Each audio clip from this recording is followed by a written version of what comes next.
Good afternoon, everyone. We're going to kick off, and hopefully a couple or more of your colleagues will just trickle in as the time ticks across.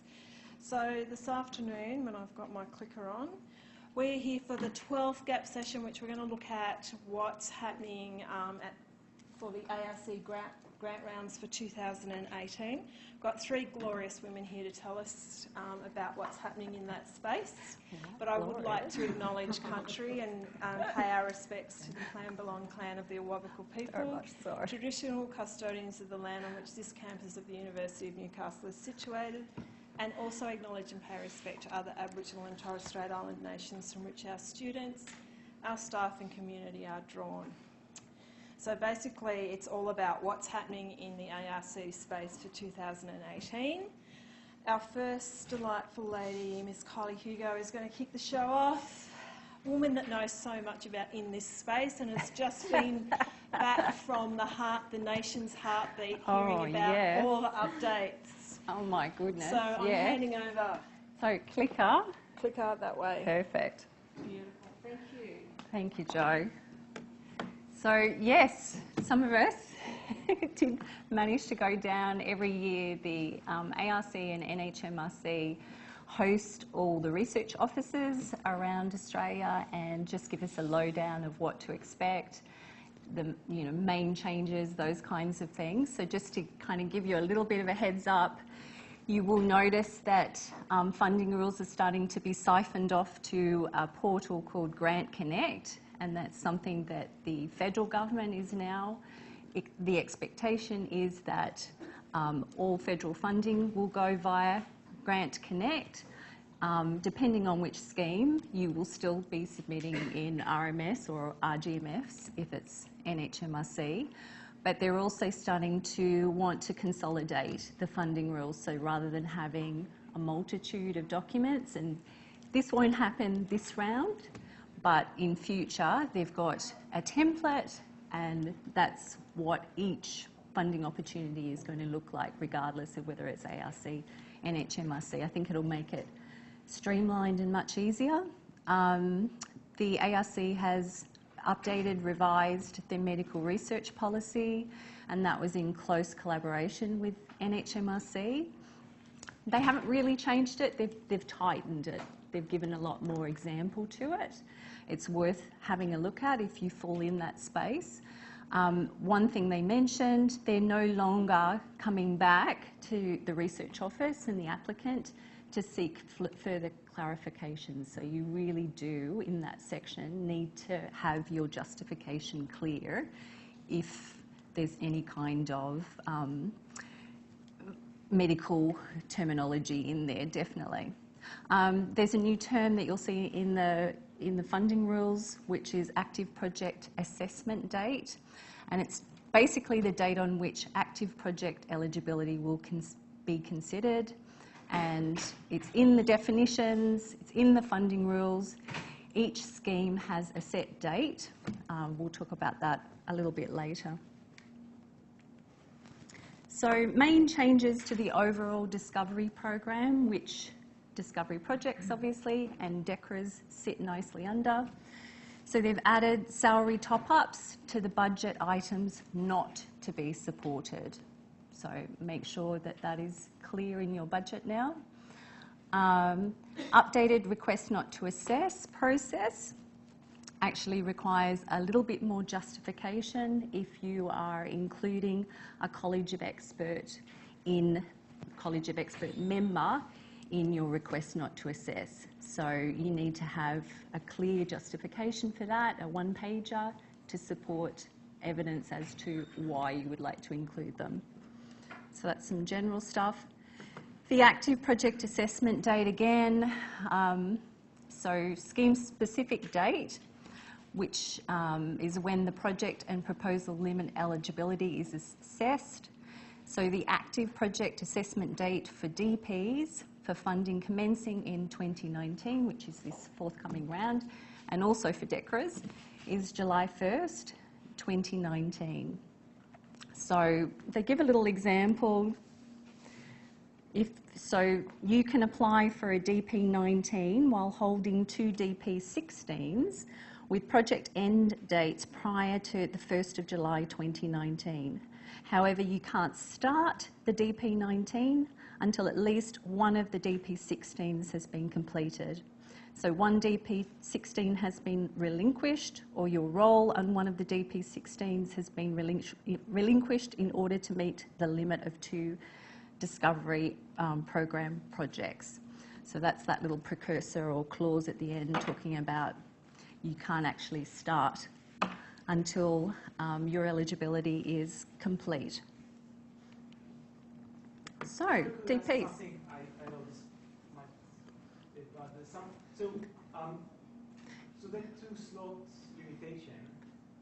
So, sorry? The 2 slots, sorry. Yes. Grants, yep. The 2 grant slot limitations. Is this for the application or for the actual funding? Suppose that I want to hold. If you are holding current active projects, they need to end prior to that assessment date in order for you to then hold another DP from this round. So it's a new kind of cut-off point for, you know, dealing with your eligibility. But if there are questions on an individual basis, call our office, we can work through, because you need to be able to have a look at everything that you're currently on. Clarification of definition of end. So it's called active projects now.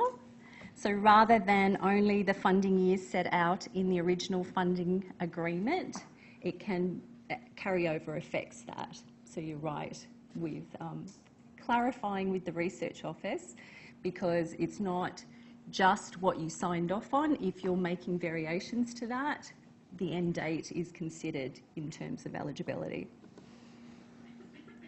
So, DPs. The ARC like us to reaffirm the objectives of each of the schemes, so you see them there.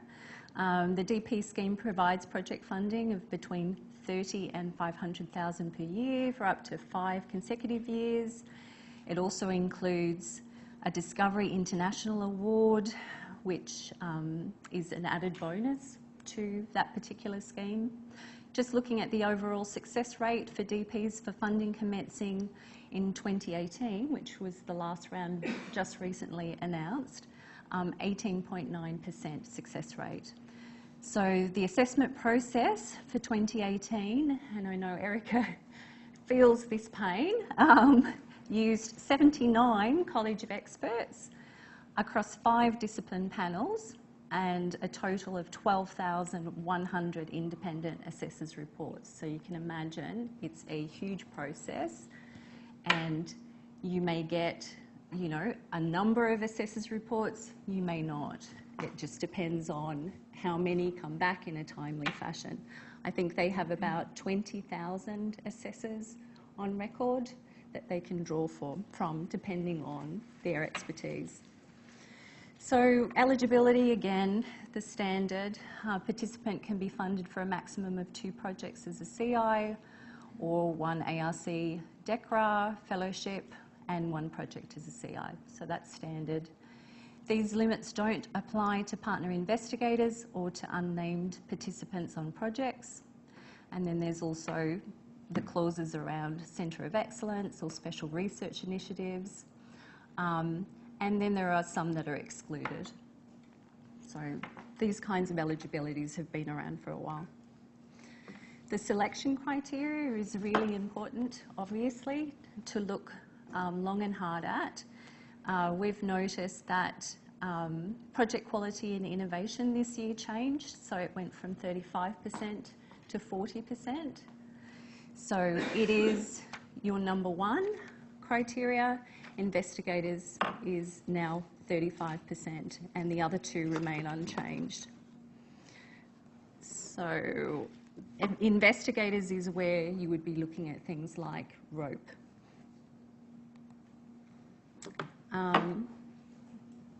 Research opportunity and performance evidence, i.e. rope. There's a lovely rope statement which the ARC has circulated via their website, and it's a good idea to make sure that you're familiar with it and that you understand the process. I think our office will start to maybe attach that to applications as we start to see them come through, just so that you're aware of all the things that need to go into ROPE. So it comprises research opportunity, which are career experiences relative to opportunity, and then career interruptions. And the ARC and the NHMRC differ a little bit in what they term career interruptions. But the ARC, you can claim things like disruption due to international relocation, carer's responsibility, illness or disability, maternity or parental leave, unemployment, non-research employment, not concurrent with research employment, being the primary carer of a dependent child. We have lists of those. If there's anything that you need to come to us and just confirm, that's something that our office can help you with. But in the first instance, reading the ROPE statement is obviously a good idea. Research performance, there are specific questions that the application will ask you just to tease out, obviously, evidence of how you're going in your career. So things like your 10 career best research outputs. Each scheme kind of varies with the amount of ROPE that they ask. DPs, it's quite a bit. So the overall rundown for us, timeline-wise, we do, obviously, the applications are now open in RMS, and we're already noticing that people are going in and getting their ID and getting an online booking, which is fantastic. That's what we want you to do. As you know, our office can offer eligibility and compliance checks during a set period. We have multiple schemes, one after the other, so we have to kind of have a limit around it. Those spaces fill up very quickly, so we suggest that you get in now and get whatever timeline works for you. There are quite a few spaces available. We try to tailor that based on how many we received last year. So we try to be quite generous with the amount of times that we've got. So the Academy of Reviewers will be on offer again this year. There will be a deadline for that if you are interested in having an expert lay reviewer. It doesn't necessarily have to be someone from your discipline. Often it works well to have somebody outside of your discipline to give, you know, some feedback. We've had some good success with it as of last year. So the main thing, we have a UON deadline for final application, which is a week prior to the ARC deadline, and that is so that we can gather all the relevant documentation that needs to happen in order for the university to sign off on your application. So the signed grant cover sheet, the final application, and all the bits and pieces for that.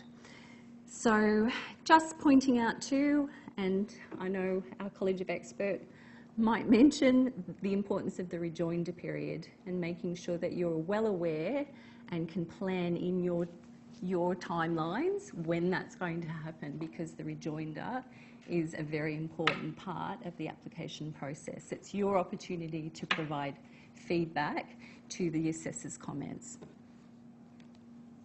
So budget, obviously have a look at what's generally supported and what's not, and then there are some scheme specific. So part E, which is your general breakdown of your budget, the kinds of things, personnel include 30% on costs, that's fine for all academic and professional staff. Hugh step increments are fine, but not indexation. Salary tables, we have them revised each year. We have them up on our apply page. HDR stipends as well.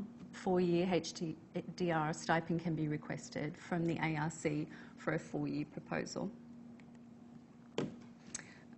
there's the next section where you're justifying your budget, and this is critical in the review process.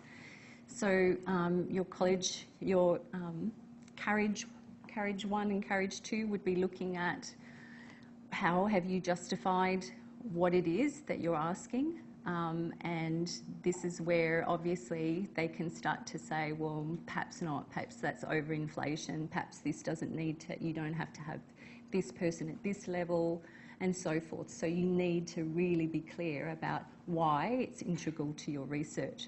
So include category headings and outline each item clearly. That just makes it helpful for the reviewer.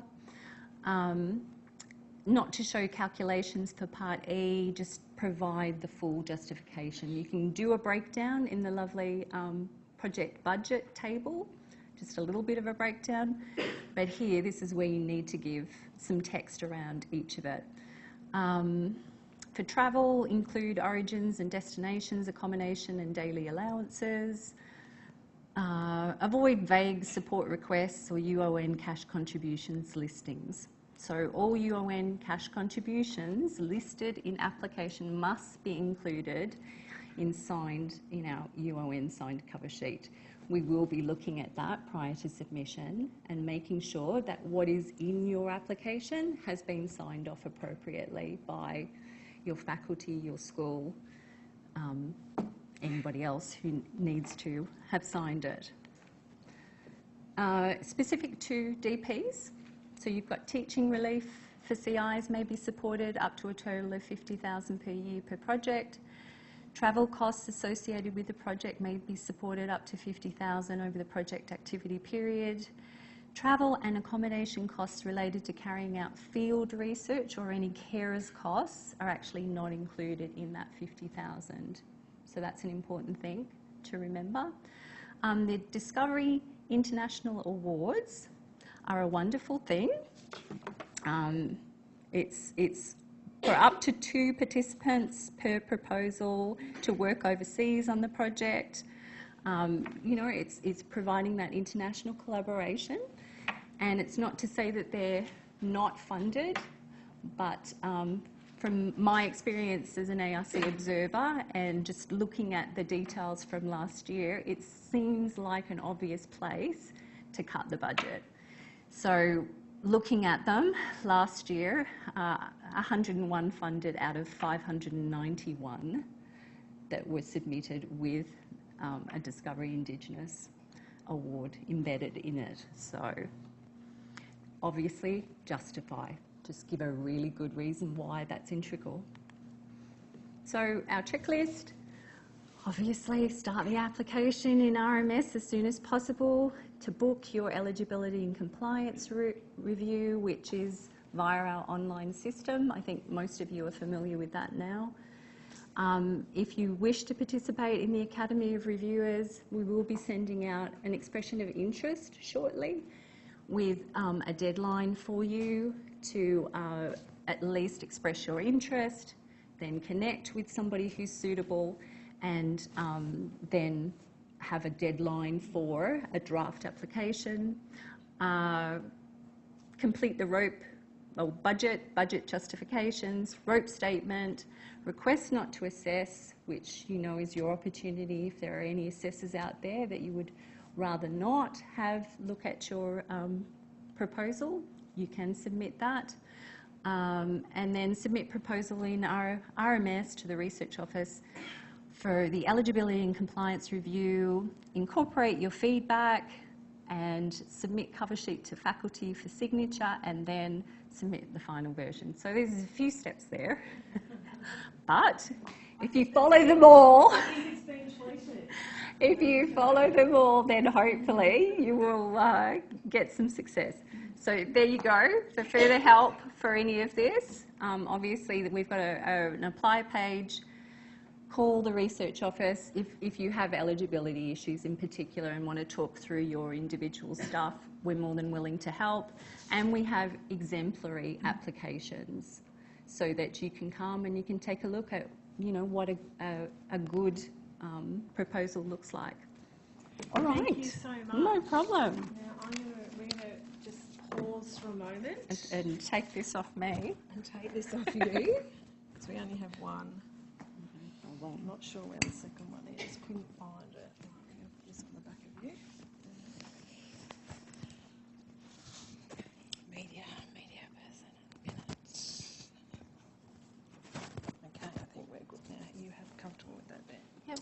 And we're going to welcome Dr. Angela McPherson, who's going to talk to us about Dec Res. Yay. Go for it. Thank you.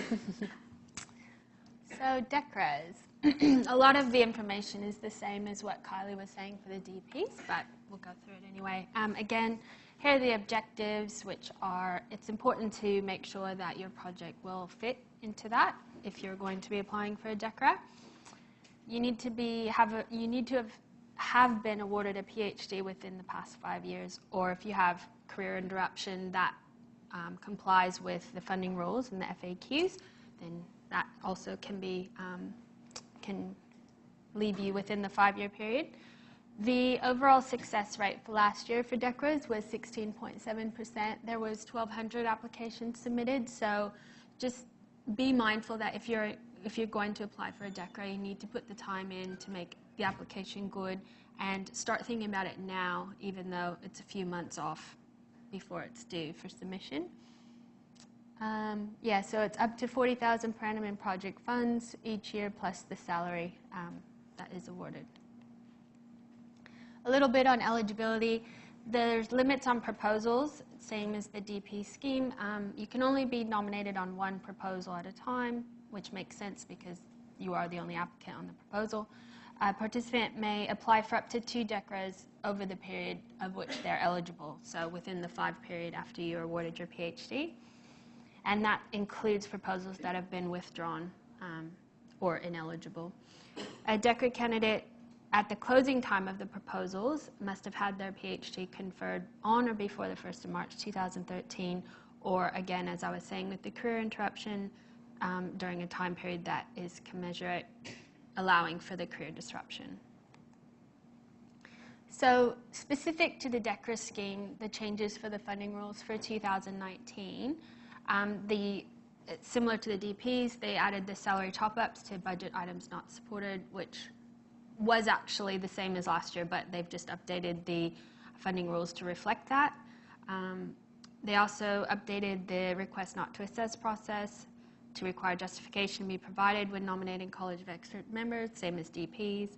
Removed a clause allowing for Dec Res to apply for a future fellowship in their final year, as this is already allowed, which specifies that the proposal will not be ruled ineligible due to project limits. So that goes back to the active project assessment date. And also adjusted the selection criteria weightings, and that's across all the fellowship and project-based schemes. Again, Kylie already went through this. The active project assessment date for Dec Res is 1st of July 2019.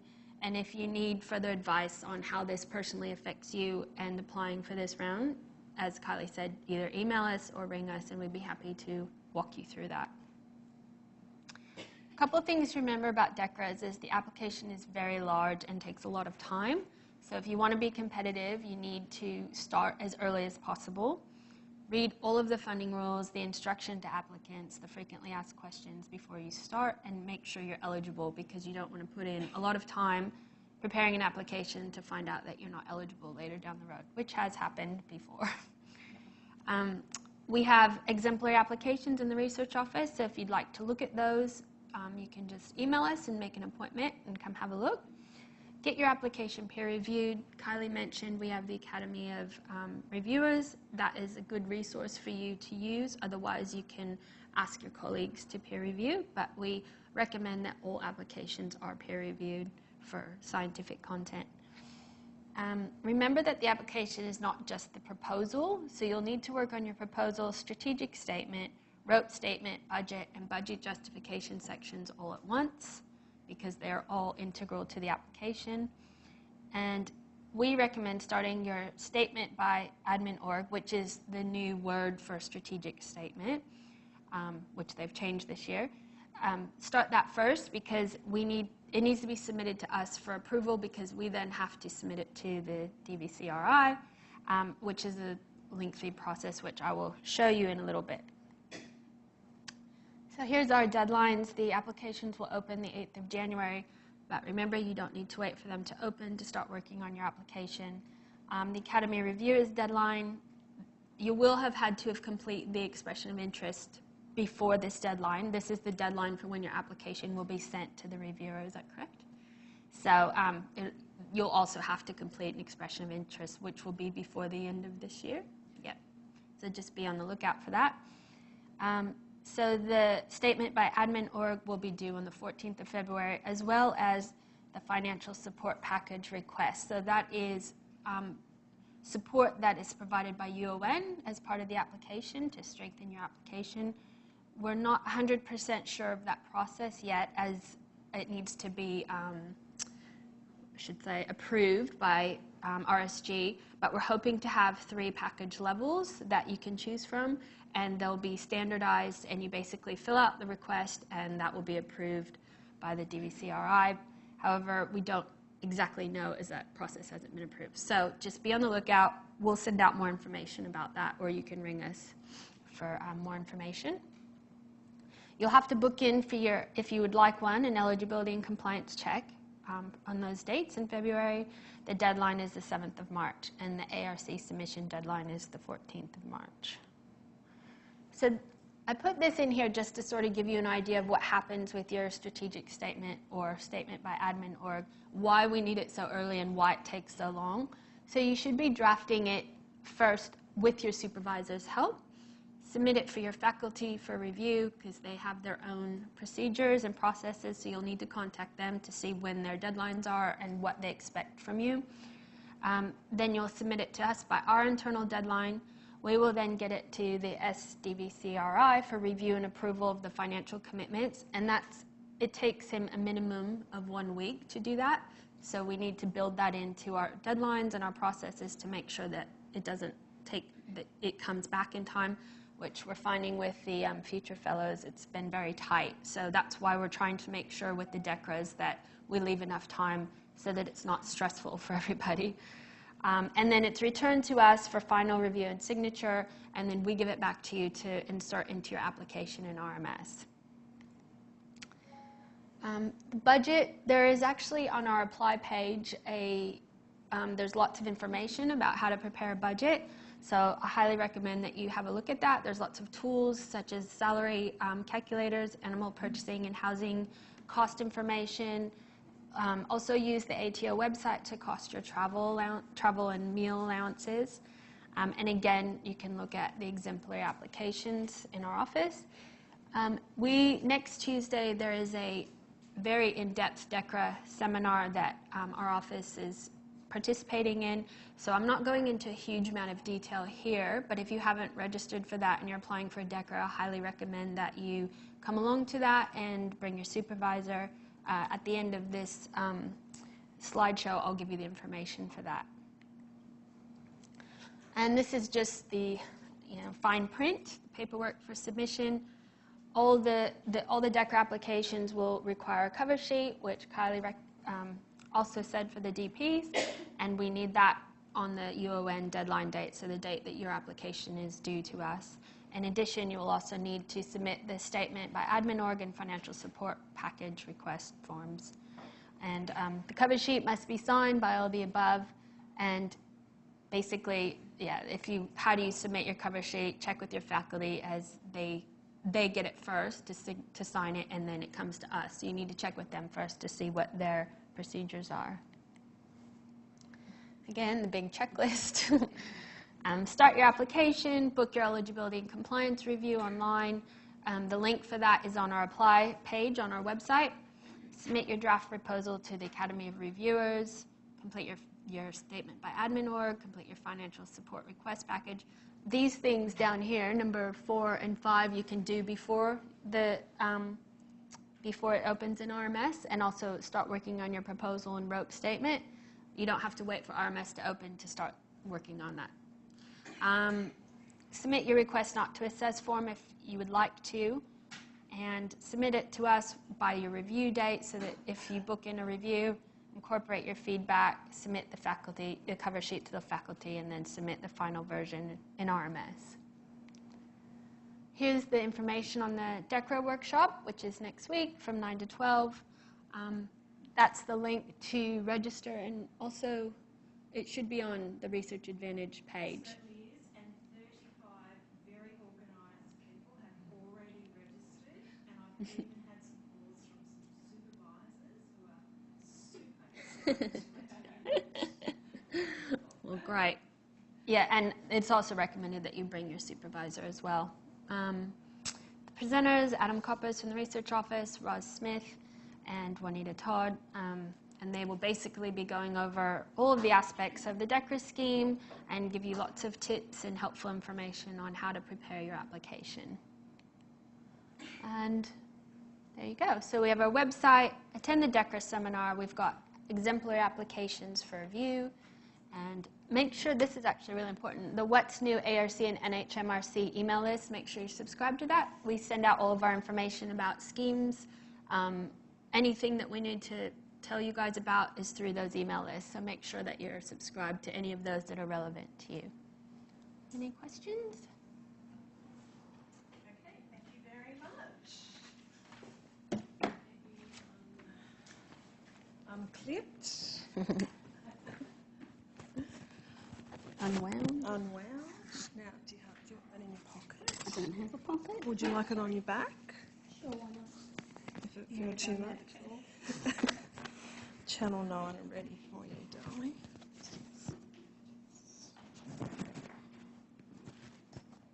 Come. Now I'll just get just switch you off there for 1 second. And we'll get yours up. It is with great delight that I welcome Professor Erica Wanless this afternoon, who is going to, as one of our College of Experts, share some of her wisdom in this space. Thanks, you very Jo. much.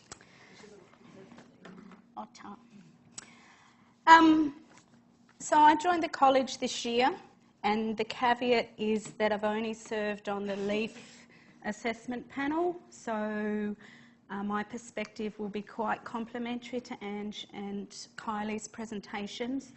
I have, however, plagiarised some stuff from Rick Middleton and Freeney Carioneta's presentations about the assessment process for Discovery and Dec Res that was from a workshop in February this year. Those presentations are on the Research Office website anyway.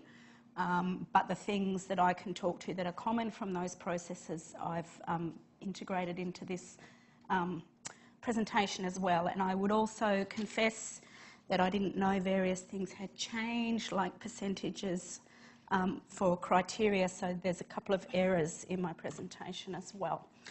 So I'm going to talk a little bit about LEAF specifics, and then I'll talk generally about the assessment process. So once your application's gone in, what happens to that? And a few personal comments about things that work and maybe don't work ahead of you preparing your applications for next year. So just to give a bit of a comparison, and this is where I've got wrong data. So this is now 35 and this is now 40. Is that correct, Kylie? So the weighting there, so it's Discovery on the left and LEAF on the right. I've put in a bit of extra information about LEAF because while I'm familiar as an applicant with Discovery, I'm not familiar for assessment on Discovery so much. But there are some common things that you need across the schemes in ARC. You can see that investigators are there in both, project quality and innovation are there in both, benefit and feasibility are there, but they have different weightings because the schemes have got different purposes. Kylie's already really been through some major aspects of the Discovery scheme. What I would say is that you need to address all of these subheadings if you like. You can pull them out of the instructions to applicants. It really helps the assessors if they're there in your application rather than being buried. There's no sense really in being too creative about the structure of your application, because that makes it hard for people to assess. And they're going to assess against these 4 items, so make it easy for them is what I would say.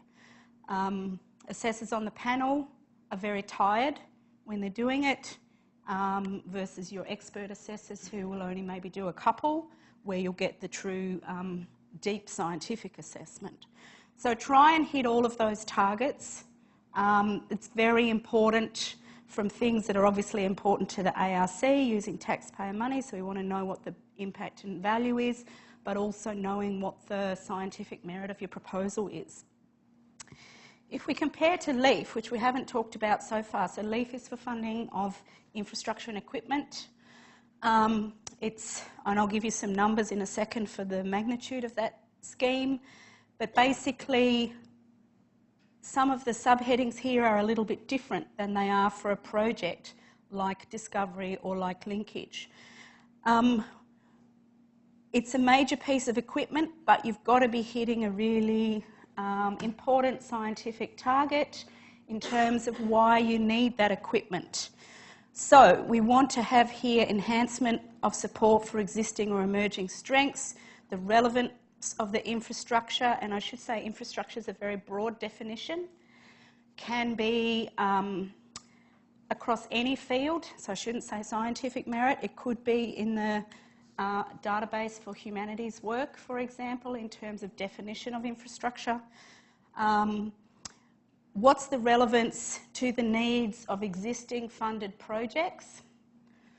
So you've got to show that you've got a lot happening in the space already that the infrastructure is going to be used for. And then what's the key significance of this piece of infrastructure to that work that you can't do without that piece of infrastructure? So that's project quality. There's also feasibility. Now, these are usually multi-institutional applications. I'll talk a bit more about that in a minute. So what's the nature of the alliance between the team members of investigators that are on there? You can have chief investigators and partner investigators. So typically chief investigators are from universities, partner investigators could be, say, from a health service or from an industry partner. What's the nature of the alliance? Can you prove that you're already collaborating? And what's the commitment from the other organisations outside the host organisation? So if we say Newcastle led the bid, that would be the host organisation. There'd be some other institutions involved. Another university would be then called an other eligible organisation, and then a company partner would be a partner organisation. So what's the commitment? That's a commitment of investigators and their track record. It's a commitment of money, and it's a commitment to the science or the need for the infrastructure as well. So now's the time, if you're going to apply for LEAF, which is usually due in around April sometime, you need to be building that commitment now if you're going to have a successful, strong application that goes in 6 months' time. You have to write to the relevance of the strategic priorities of the organisations, and then you have to look at the cooperative arrangements for the management and sharing of that infrastructure.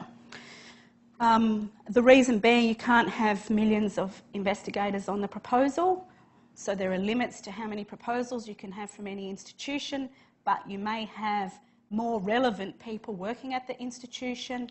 How are they going to be integrated into the use of that infrastructure?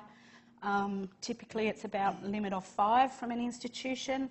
So if there's more people, how do you integrate them into the management and the sharing of that infrastructure? And can you demonstrate ongoing operational expenditure associated with that infrastructure? So that's something you have to get out of the senior DVCR.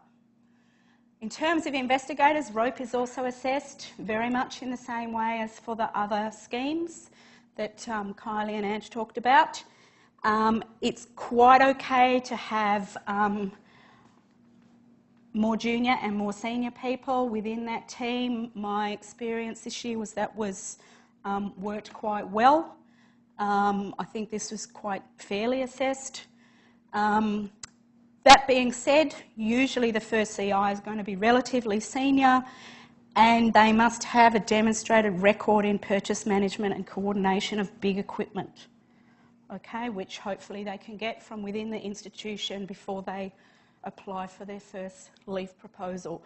And this is all about looking after the taxpayer investment. If you're going to get in a piece of equipment that's worth $900,000, there needs to be definite bang for the buck there in terms of the ARC being confident it will be well used to full capacity and well looked after. You can see here benefit is a big part of this. So that's part of the ARC's value for money proposition. You need to look for existing availability. If there's another one already on campus, there's a LEAF register of equipment, you're not going to get another LEAF grant up for the same piece of equipment. You have to look at and you have to write to where is the nearest piece of similar equipment in the country as part of your justification for that. And what's the planned use, which is beyond that. So typically these are one-year grants just to buy the infrastructure. So what's the planned use beyond that? And then talk to, which is specifically useful for us, special needs for regional institutions, which may lead to it being a single institution bid or not, but talk to why that's important for the Hunter region if that's the case. And if you can have local partners, that's certainly going to strengthen the bid. In terms of, maybe this is a bit backwards, I wrote this when I was a bit tired. So this is the purpose, dollars for research, infrastructure, equipment and facilities. Those are the objectives. Encourage organisations, eligible organisations which are universities usually, to develop collaborative arrangements with others to develop and support research infrastructure. It's not about something to go in your own lab. That's not going to fly. Supporting large-scale national or international cooperative initiatives, allowing expensive research infrastructure to be shared and or accessed. It's got to support existing or emerging research strengths, and it's got to have broader benefit. All of those are what we assess against. And in terms of the important numbers, it's got to cost more than $150,000. It's usually a one-year application, and you need to have, the rules say, a minimum of 25% cash contribution. The more the better. I didn't see any that were 25. So the higher you can get that cash contribution from the host organisation and the partners, the better that will be. And I think the highest I saw was about 55% cash contribution. Okay? Some of the GO8 can put substantial cash behind their bids, and that's what we're competing against.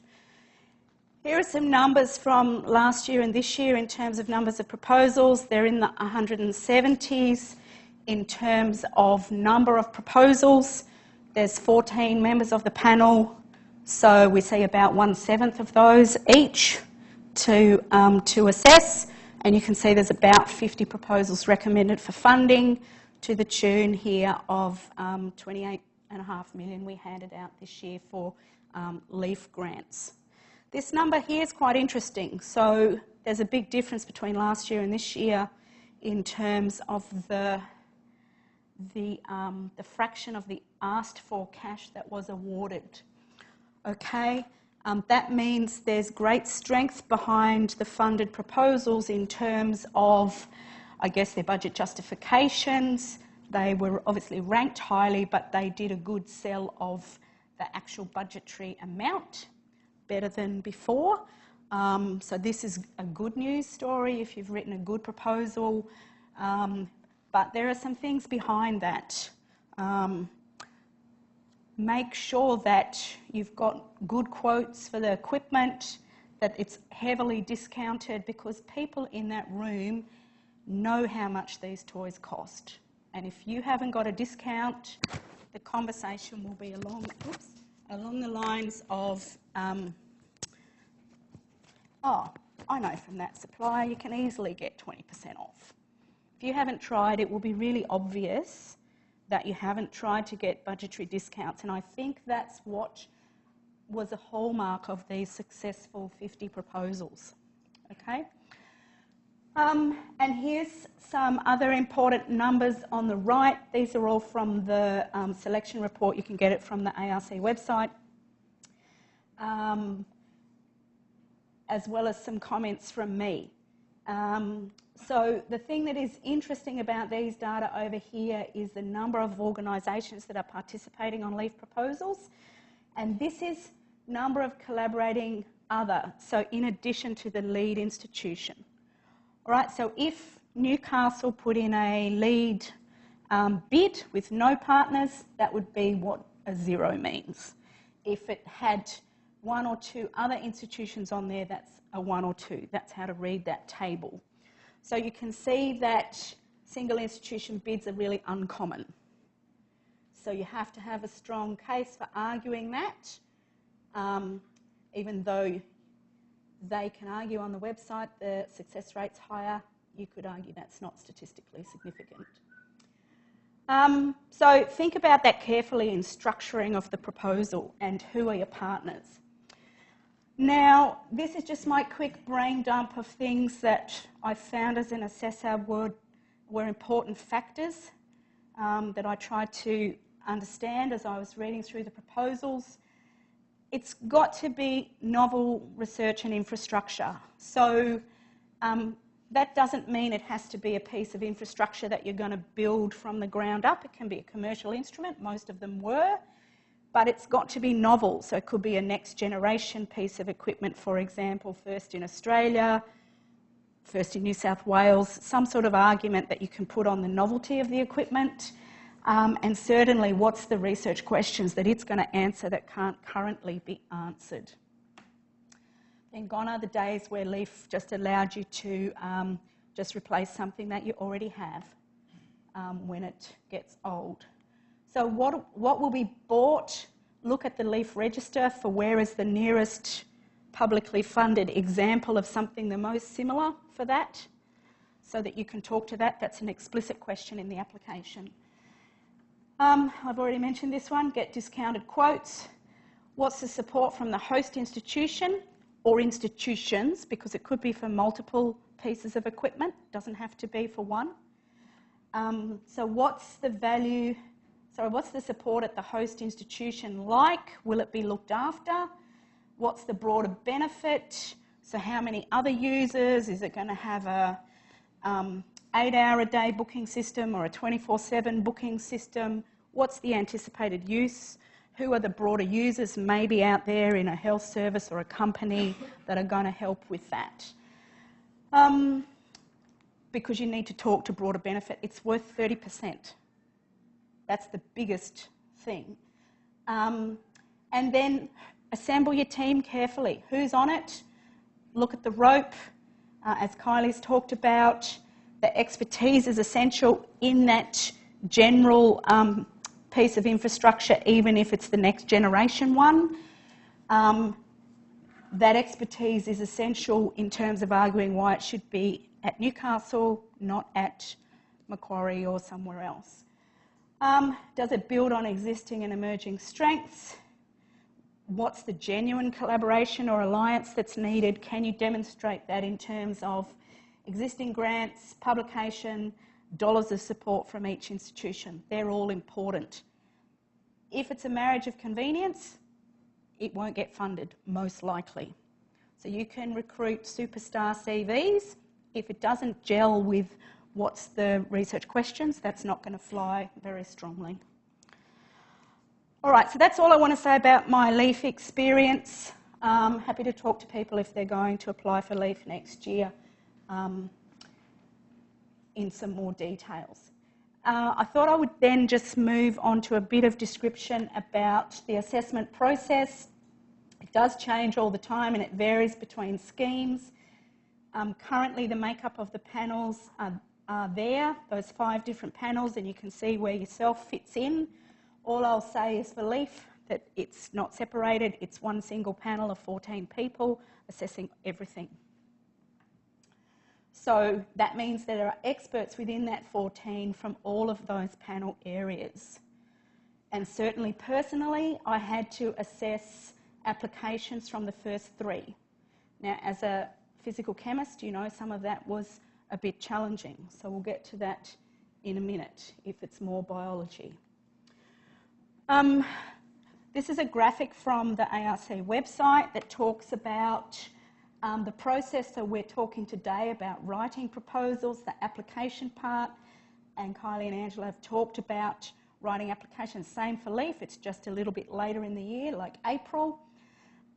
There is a rejoinder process. Those same comments still apply in terms of writing rejoinders. You've got to be available to do that.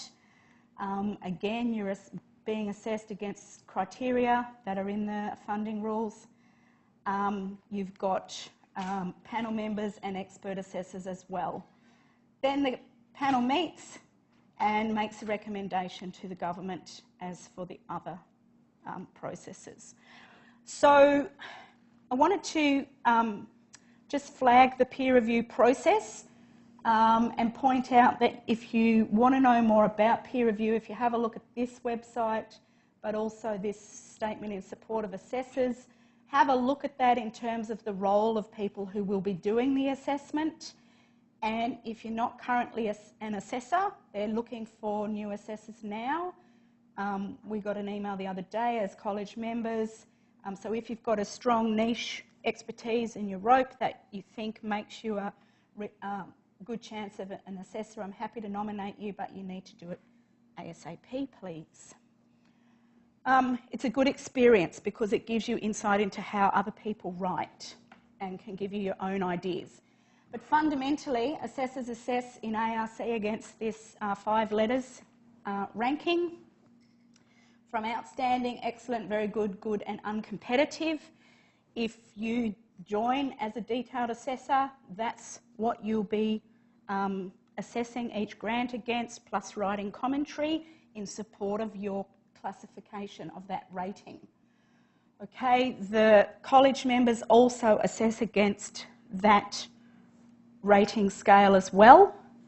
The difference being is that our assessments have to span from A to E. So if you're a detailed assessor, you might only assess 1 or a couple of proposals. Chances are they're not all going to be A, but they don't have to span that whole range, whereas mine have to span the whole range. And as an applicant, that means you want, well, it wouldn't be me because I'm from Newcastle, but you need your panel members to be giving you A's. Otherwise, you're not going to get funded. All right, so this is a graphic of RICS. So the ARC picks its panels and college of expert members, and today, for example, I noticed that they're just selecting the future fellow panel for assessment for early next year. The applicants submit their applications. You get 2 general assessors, that's the official name for the panel members. So every LEAF grant had 2 assessors on the panel. Then for Discovery and Dec Res, the first one of those, so this is what the ARC calls Carriage 1, so the first general assessor picks then the detailed assessors, which could be any of you. With LEAF it works differently, and I didn't have to pick the detailed assessors. So I can't really talk to how that process worked. That being said, it gets sent out to usually around 5 detailed assessors, and they rank against that A to E list, send back comments. The applicant sees those, can write the rejoinder from the comments. In parallel, the general assessor reads and ranks, maybe modifies their ranking if there's something they missed out that the detailed assessors point out that this is the best thing since sliced bread or not. So that comes together to modify that ranking, and then there's an initial ranking ahead of the panel member. And that's where you want to be, up in that A list at that time, ideally. And then there's a meeting to make recommendations. A little bit about the assignment of the detailed assessors. The ARC software, so RMS uses a word cloud to assign assessors, taking text from various things, the project summary, title, impact statement, and your code choices. So please don't leave them to the last minute. That is what will get you your detailed assessors expert right in your field. RMS generates some suggestions, and then either the first carriage, general assessor, or the executive director for the LEAF panel assigns those detailed assessors and sends them out. So to make that work so you get sensible assessments, you want to make sure your RMS profile's up to date and that you pick sensibly from that. Yeah, sorry. About choosing those FOR codes, so if the project is interdisciplinary, and let's say there's communication studies 50%, and then there's arts and there's law, and let's say law is only 10%, I would say, like when research in the entire team, would you suggest putting as FOR code, and what happens if law is a lawyer or like legal academics assigned to assess application, which is mainly non-legal? Do you want a legal academic to assess it?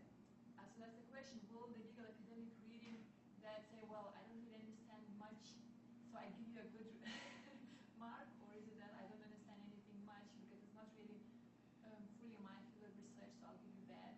More likely the latter. Okay, so if it's You're writing to convince your detailed assessors. So if you don't want a legal academic to read it, don't give it a legal FOR code.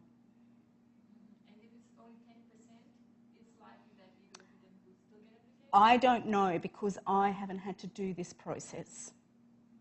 So I'm not sure how the percentage on the FOR codes is fed into that model, I'm afraid. And I probably couldn't tell you anyway. But I actually don't know, because I haven't experienced it. But my recommendation would be not. If you don't want a legal academic to read it, I'd be inclined not to do that. Okay, so at the meeting, we come with the initial ranking.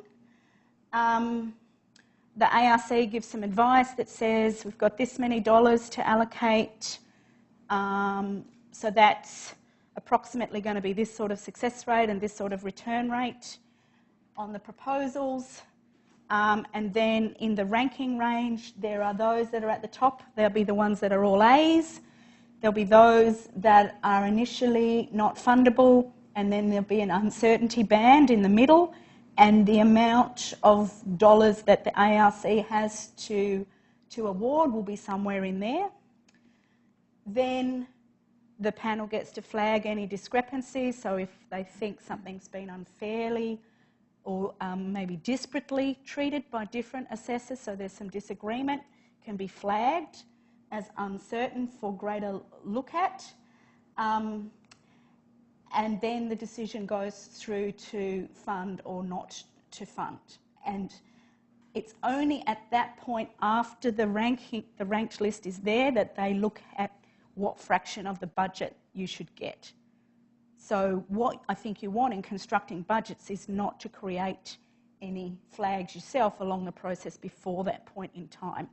Reasonable, well-justified budget means it won't be on anyone's radar as not good value for money, not good, not worth spending it on. You want it at that point to be sitting in the ranked list, fundable, and then the decision is how much of the ask is given. So things that can happen to uncertain applications, they can be really highly ranked or really lowly ranked or in the middle. And certainly through the process, each one of these will be discussed, all the yellow ones. The red ones won't be discussed. So if you don't have a high ranking at this point, you're not going to be funded. If you are green at that point, you will be funded. And if you're uncertain, you could go down or you could go up into the fundable range. So they're all discussed in detail, and that's really the purpose of the panel meeting, is to talk about those proposals. And then the final recommendation down to the line of dollars that the ARC has to award. So, some comments from that assessment process just to finish up with in terms of what are the implications of what I've told you for how you should do your writing. And this one, which is from Discovery, comes from Bob Callister's slides from earlier in the year. But basically, you're writing for two audiences: the non-expert general assessor, that's like me, or the expert assessor, who could be any of you or your colleagues around the country. You've got to hit both audiences, and that's quite tricky to do. But basically, the general assessor on the panel has got to get what you're driving at. So what's the problem? Why is it important? Your detailed assessors are unlikely to argue with that. They're more likely to say, yeah, but there's this little flaw in this proposal. What about X, Y, and Z? Where does it sit relative to what others have done? What's your new idea? So where's the novelty, and how are you going to test that? And what's the greater impact? So where's the place in the rest of the world for that? Please, please have multiple people read it beforehand and polish it based on their feedback. You've got the Academy of Reviewers, other colleagues that you can just hit up in the corridor to ask for feedback. The more of that you do, the higher the success of your proposal, and given you have to wait 9 months to find out, it's worth putting in that effort. Have a good sell, but don't oversell. And if someone reads it, particularly someone slightly out of field, do they really say, aha, I get absolutely what you're driving at? Those are all important ideas. And from the ARC website, you can see here some general comments about what tends to decrease ranking of proposals. Too much jargon, implausible claims, lack of support for excellence or progress, weakly linked to the outside network of researchers, data collection over solution of problems, if you're negative and whinge, if it's not polished in terms of how it looks, and if it's difficult to follow. So if you happen to ask someone out of field to read it and they say any of those things, that tells you you've got work to do. I slightly modified that for Leaf. The stuff in red is the only things I changed. The black stuff is the same, because generally it's the same, but this is now about infrastructure. So still, what is the problem and why is it important? What is novel about the infrastructure, and will it address that deficiency? Is the environment, by which I'm meaning team and institutions, the whole works, is that an ideal fit? And what is the broader benefit? Those are key things you need to address with Leaf. And the implications for the rejoinder, to follow up from Kylie's comments earlier, it is important, even though one is normally upset when one starts to write the rejoinder. That's got to not be apparent from whoever reads it. Okay?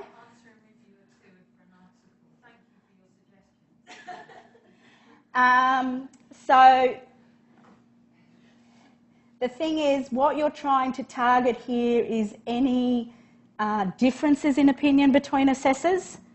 Someone who might agree or be overtly supportive of you compared with someone who might disagree and be clearly not a supporter of your proposal.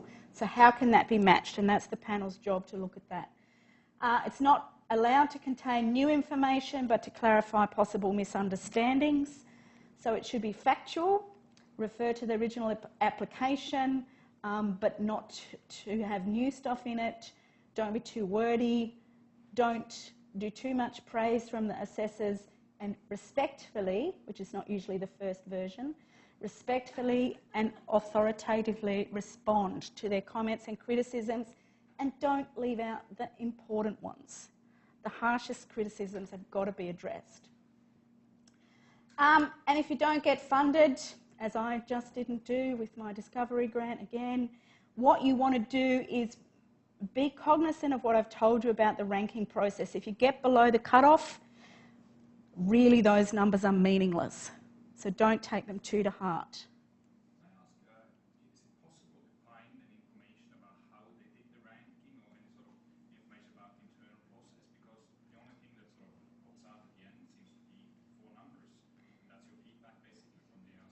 No, they're not going to give you any more feedback than that.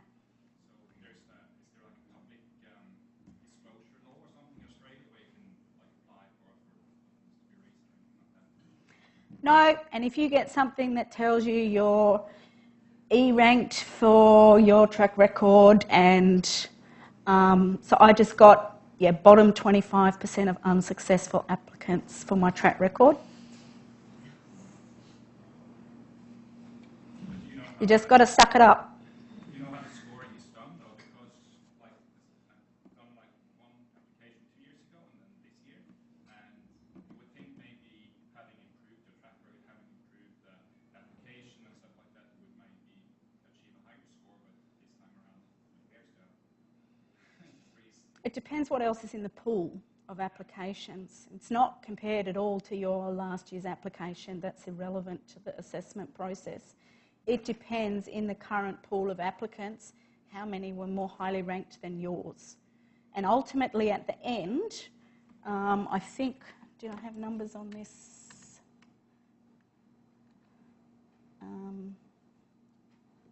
Does this say how many? Ultimately at the end of the whole lot of proposals, 10% will be scored A, 15 B, 20 C, 35 D, and 20% E. So if you end up in there, you're going to get an E come back to you, which is not ultimately helpful. It's meaningless. It just tells you in that year there was loads that were ranked ahead of you.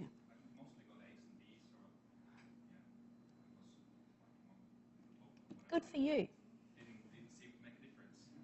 Nope. So that's why I'm just a bit sort of... They're not going to disclose anything about that.